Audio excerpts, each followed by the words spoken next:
यांची या ठिकाणी केंद्रीय नेतृत्वानं ज्यांना या ठिकाणी पाठवलेलं आहे. जवळजवळ केंद्रामध्ये मोदी सरकारांच्या कालखंडात ते मंत्री म्हणून होते आणि सध्या ते मध्य प्रदेशमध्ये आमदार म्हणून पहिल्यांदाच निवडून आले आणि तिथलं ग्रामीण विकास रोजगार हे सगळे मंत्रालय सांभाळत आहे. तर त्यांच्या वतीनं आणि पक्षाच्या वतीनं मी आपल्या सगळ्यांचं स्वागत करतो आणि आपण सगळ्यांनी वार्तालापाला सुरुवात करावी अशी विनंती.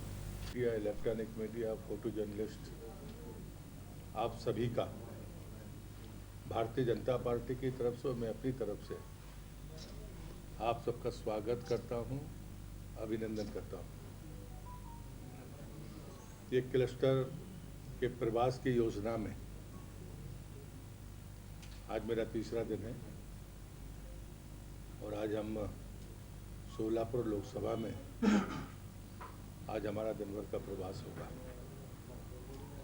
हम सबको पता है कि बहुत जल्दी अब लोकसभा चुनाव की रणभेरी बजने वाली है। मोदी सरकार के 10 वर्ष और उसके पहले के 10 वर्ष, मैं तो कह तो ये भी सकता हूं कि आज़ादी से लेकर 2014 तक, पर मूल्यांकन का सबसे आदर्श तरीका अगर कोई होगा तो 10 साल मोदी सरकार के, उसके पहले के 10 वर्षों की अगर तुलना की जाए तो मुझे लगता है कि देश की राजनीति के साथ में न्याय होगा।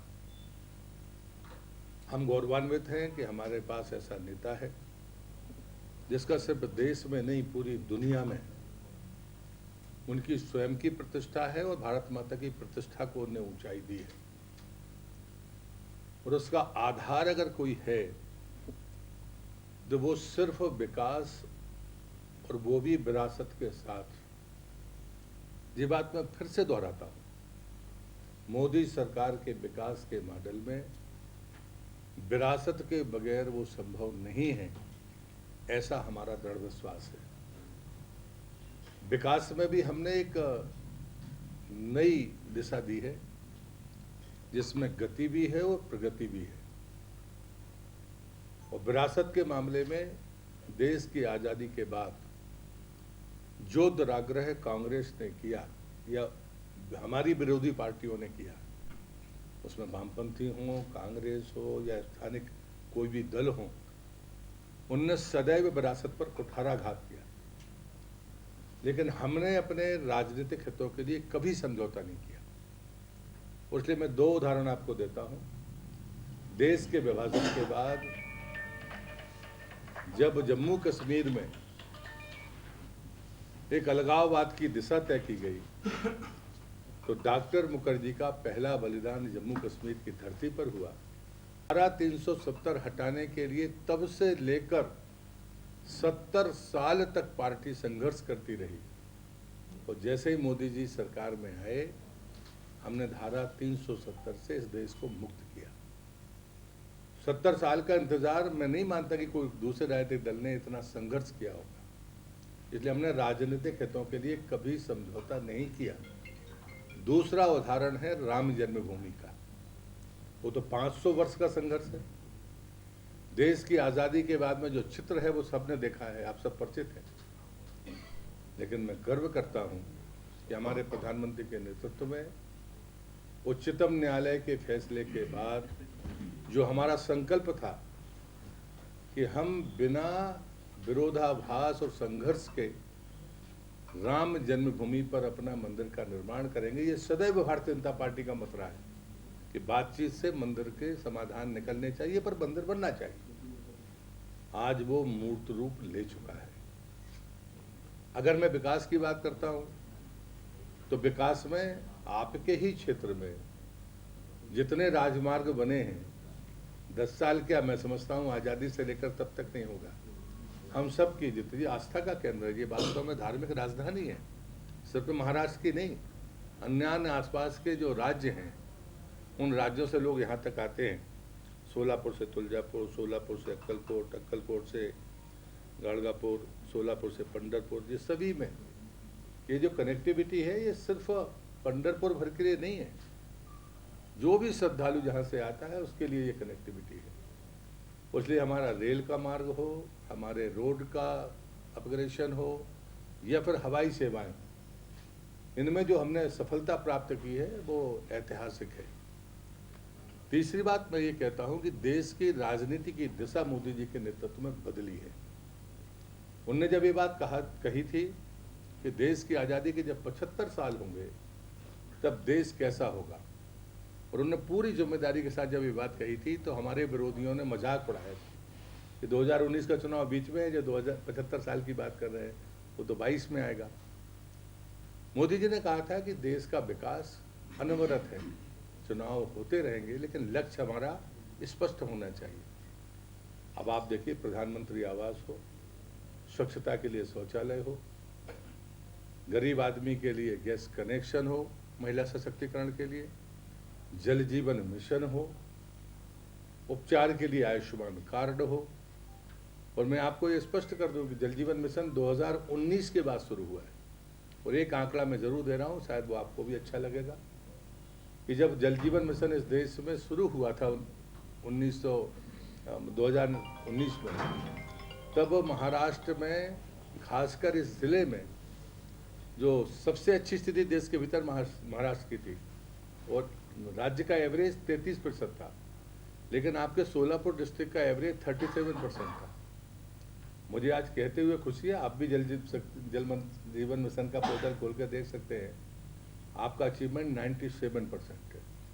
राज्य में ये 76% है, लेकिन सोलापुर का अचीवमेंट 97% है। चाहे जल प्रबंधन पीने का हो या जल प्रबंधन सिंचाई का हो, दोनों में जो ऊंचाइयां ली हैं, और देश की आज़ादी के 75 वर्ष में जो अमृत सरोवर का निर्माण हुआ है, आपके यहाँ तो रिनोवेशन भी हुए, तो मुझे लगता है ये बहुत बड़ा काम है। पांचवी बात जब मैं कहता हूँ तो वो ये जो गरीब आदमी है जिसको अनाज मुफ्त में 80 करोड़ लोगों को मिल रहा है, या जिनको ये सुविधाएं मिली हैं, डायरेक्ट बेनिफिट ट्रांसफर ने बिचौलियों को समाप्त किया, ये बहुत महत्वपूर्ण बात है। अन्यथा आप ही के पास लोग आते थे कि साहब हमको तो ऐसा हमारे साथ हो गया। डायरेक्ट बेनिफिट ट्रांसफर की जो पॉलिसी थी मोदी की, उसने बिचौलियों को ख़त्म किया। इससे पहले ये प्रयास कभी नहीं हुए। परिवारवाद के खिलाफ, जातिवाद के खिलाफ, तुष्टीकरण के खिलाफ पार्टी सदैव रही है, और हमें गर्व है कि हम उस मामले में सफल हुए हैं। और मैं अंत में इतना ही कहूँगा कि इसी आधार पर हम जनता के बीच में जाएंगे आपके माध्यम से, और मैं बड़ी जिम्मेदारी के साथ कहूँगा, फिर इस बार मोदी सरकार। आपने अभी विकास और विरासत की बात बताई, लेकिन उन पर करप्शन के आरोप लगे, ऐसे नेताओं को सरकार में लिया जा रहा है, उनको एमपी बनाया जा रहा है, डीसी बनाया जा रहा है। क्या पार्टी में डिफरेंस से बीजेपी दूर जा रही है? नहीं, बिल्कुल नहीं। और मुझे लगता है कि एक आग्रह मैं जरूर कहूँगा कि मैं किसी व्यक्ति के बारे में नहीं कह रहा। कोई आदमी विजनरी हो, वो विचार की आज़ादी उसे ना हो। राम को कौन नहीं मानता, सब मानते हैं, लेकिन जय श्री राम कहने की हिम्मत नहीं थी जहाँ लोग रहते थे। विचारधारा से अगर अनुकूलता है, विजन है डेवलपमेंट का, तो मुझे लगता है कि देश जिस परिस्थिति में है उसमें हम सबको मिलकर आगे आना होगा, क्योंकि पूरी दुनिया हमारा इंतज़ार कर रही है। हम साम्राज्यवादी लोग नहीं हैं कि दूसरे के देश पर कब्जा करके अपने आने वाली पीढ़ी का भविष्य तलाशेंगे। तो हमें अपने इन्हीं संसाधनों में बेहतर विकास भी करना है और दुनिया को रास्ता भी देना है।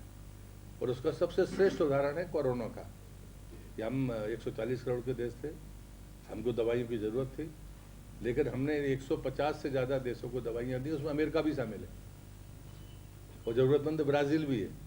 लेकिन कोई भी ताकतवर साथ जो चुनिंदा देश है वो किसी को एक गोली भी नहीं दे सके। तो ये जो विचारधारा की ताकत है, ये विचारधारा की ताकत को मजबूती मिलनी चाहिए। आप विश्वास करिए कि पार्टी विद डिफरेंस पार्टी का बना रहेगा। हमारा कार्यकर्ता संघर्ष से पैदा हुआ कार्यकर्ता है, लेकिन कोई अच्छे लोग हमारे साथ आए। पार्टी ने तय किया है कि जो लोग विचारधारा से सहमत हो वो हमारे साथ आते हैं, तो मुझे लगता है कि आगे बढ़ेंगे। नहीं, भोपाल में जब प्रधानमंत्री ने कहा था कि नेशनल एनसी करप्शन पार्टी है, तब अजित पवार ज्वाइन हुए। इस डिबेट में मुझे अशोक चौहान ज्वाइन हुए। मुझे लगता है कि इस डिबेट में मुझे जाने की जरूरत नहीं। मैंने अपनी बात कही है कि अगर किसी के पास में डेवलपमेंट का विजन है, हमारी विचारधारा को स्वीकार करता है, तो हमारे आध्यात्म में प्रायश्चित की पर्याप्त व्यवस्था है। आप तो पंढरपुर में बैठे हो। भोजन पर चल रही है, कहीं ऐसा तो नहीं जो पिछले पहले शाइनिंग इंडिया जा रही थी और उसका सेटबैक मिला था, वैसे ही नहीं जा रही है? आपको क्या लगता है, डिफरेंस है दोनों में? इतनी सारी बातें करने के बाद ये जो सवाल आप कर रहे हो, हमारा लक्ष्य है 400 पार का। वो ठीक है, लेकिन एक्सपीरियंस पहला है ना वो। जी नहीं, शाइनिंग इंडिया किया था इसके आपने। पिछले 2 एक्सपीरियंस की भी चिंता करो। हमने 300 पार नहीं, मैं मुझे डिबेट नहीं हो रही, तो आप सुनना पड़ेगा आपको। हाँ बिल्कुल, बोलिए। हमने पिछली बार 300 पार का नारा दिया था, 303 आए ना, इसको भी याद रखो। अभी आप 3 लोकसभा के प्रमुख हैं, अभी क्या स्थिति है? आप सोलापुर सांगली डेंजर जोन में लगता है।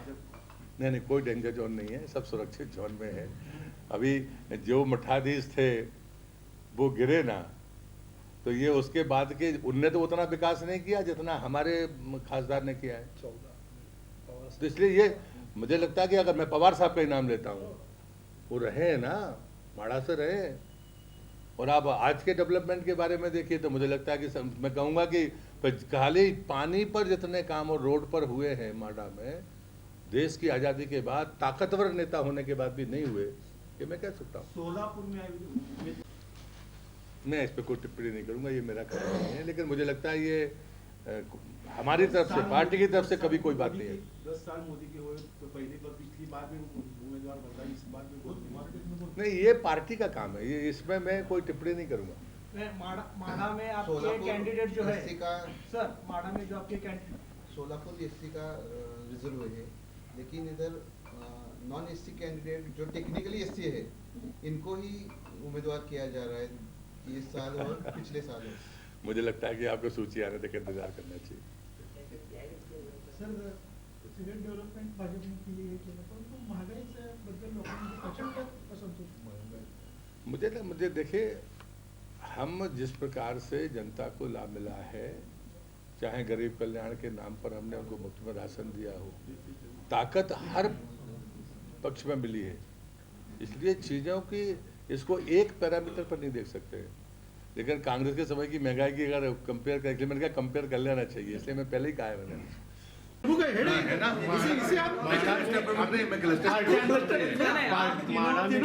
तीनों लोकसभा के आप मेजर इसके ऊपर कोई ये आपकी राय हो सकती है, हमारी राय नहीं है।